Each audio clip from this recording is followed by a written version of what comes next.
is on this speed set. Okay, let's roll into our race-winning team for the 62nd Annual Goodies Fast Relief 500 here at Martinsville Speedway. And our race winner for the second consecutive week in the NASCAR Sprint Cup Series is Kevin Harvick. He drives the number 29 Budweiser Chevrolet for Richard Childress Racing. He's joined up front by his crew chief, Gil Martin. This is Kevin's 16th NASCAR Sprint Cup Series victory. This is his first win at Martinsville Speedway. As I said, it's his second win of the season, second in a row. And also another note about today's race, 31 lead changes, a new track record. Kevin, when you took that last lead there, that was the biggest one. Congratulations. Yeah, I'm just glad we led more than one lap this week. No, but it was just a crazy day for us. We started the race and our car was really, really loose. We came in and made a lot of adjustments, made it a little bit better, and we kept working on it. And then we wrecked it, and then after we wrecked it, it actually got going pretty good.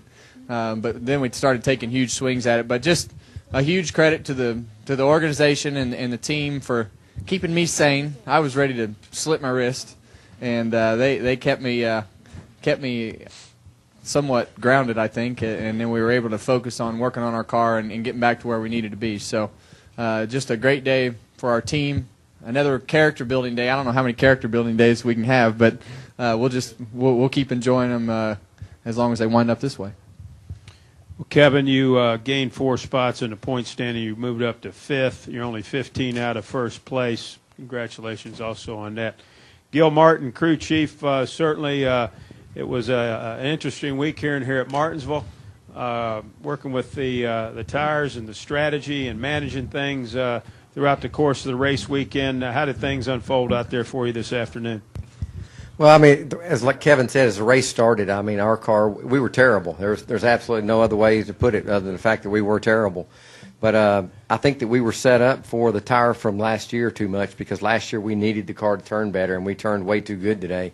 So we had to take a lot of that out during the course of the race. But I think we waited till the right time to get our 2 tires, because we were able to continue to work on the car. And the red flag, I think, was actually a good thing for us, because our team was able to almost be at halftime, and we went to the bottom of the pit box, and 6 or 7 of us got together, and we thought about what could we do with our tire pressures and all to make certain that we had the right tire pressures in the left side tires when we did put 2 on right there towards the end, and it worked out. So I got to give everybody that's a ton of credit for just going through, our engineers, Jeremy Bullins and Matt Swardinsky, going through the simulation and the tire plotters, because we spent a lot of time on that at the shop, but we were able to sit and talk and look at some of that stuff during that red flag, and it paid off for us. Thank you, Gil. And Richard Childress, second straight weekend, victory lane with the 29 car and the Budweiser team. Talk about winning today at Martinsville. Pop that on there. Thank you. How about now? It's special because, you kind of look at this as our home track now, and I know it's Kevin's sort of home track because he's so close by. And it was a great race for the fans today, I think. I looked up, and I don't think anyone left the grandstands. And, everybody was a little concerned about the tires to start with, but at the end of the day, we had a great tires. The track started rubbering up. You were able to put 2 tires, and that was a great call that Gil made. And Kevin just kept coming on, and I knew that we'd have a shot, and we didn't. None of us wanted to see Jimmy get pulled in, because that put him on the outside, and to go back to 4th and still come back and win the race. I think that says something about Kevin and the way his car was. Take questions now for Kevin Harvick, Gil Martin, or Richard Childress. If you have one, raise your hand, and we'll bring you the wireless mic. Who's got a question? Come on, Bob. You're supposed to be first. Go right here with Joe, then we'll come over here, and then we'll go to David. Go ahead, Joe. Joe Menzer, NASCAR.com. Richard, it's been a long time since you've put a car in victory lane here, 1995. Just wonder if all you guys could kind of talk about getting to do that finally after all that time.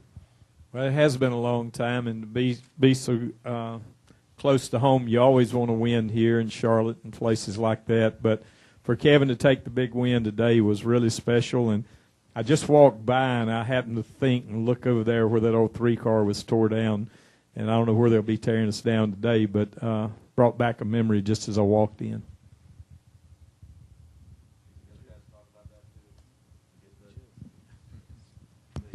For me, it's a great day because of the fact of we've been so bad here. I mean, I've been coming here with RCR for 10 years, and up until last year, we were hit and miss with all three teams or ever how many we've brought here. And we had the opportunity to win both races last year, and we kind of messed that up and didn't do it. But to come here and win 2 in a row, I mean, it's a special feeling for me. It's never happened for me before. So on a personal note, it's a great deal for me. But as far as a company, golly, I just don't know what to say about it. It's awesome to win for Budweiser and have all of our new sponsors that we've got on. It's been a good day for us. Other questions? Go ahead, sir. Jonathan Merriman, WSLS. This question's for Kevin.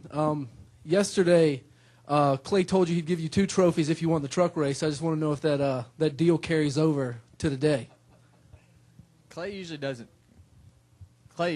back up on anything, so I don't know. Maybe we'll go to the go-kart track and race for it or something, since he's trying to become a driver. Is he in here?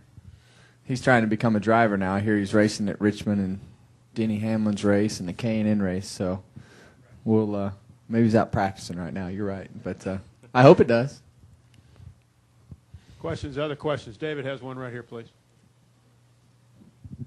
David Newton, ESPN.com. For Kevin and even Richard, you can talk to this too. And congratulations on the win, but obviously Junior was up front and people were like waving their arms, screaming. Could you sense that, and do you feel like you made a few enemies by beating him?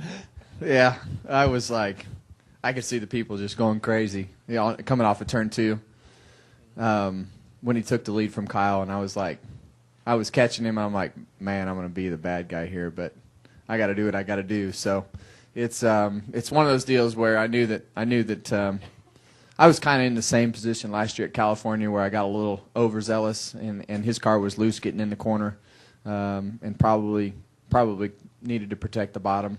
Getting in the corner the way his car was, but it was cool to see him back up there in contention for a win, and to race with Dale Jr. to win the race at Martinsville is something that's I think it's pretty cool. And it's like Richard talking about seeing the 3-car, he had memories of the 3-car being torn down over there here, so it's just it's a lot of fun. I know the fans want to see him win. I want to see him win. I want to see Dale Jr. win. It'd be great for the sport, and I think today went a long ways to showing how competitive that they can be racing for wins, and that's what we need. We all need him to win, but I'm not going to back down. Let's go to the press box. Questions for Kevin, Gil, or Richard. Go ahead. Kevin, Brian Bolansky from RacingWire.info. Understanding every race is a little different, and you probably don't want to give away too many secrets. You're getting a reputation of being able to show up at the end in a lot of these races. Is that a product of conserving your stuff through the first 3 quarters of the race, or working the car through the first 3 quarters of the race, or a little bit of both? I can remember I remember Richard leaving a race in 2001 from Sonoma, and we had wrecked. Do you remember this? He left the race because we had an accident, and we came back, and I think we finished 9th or 10th or 11th or something like that.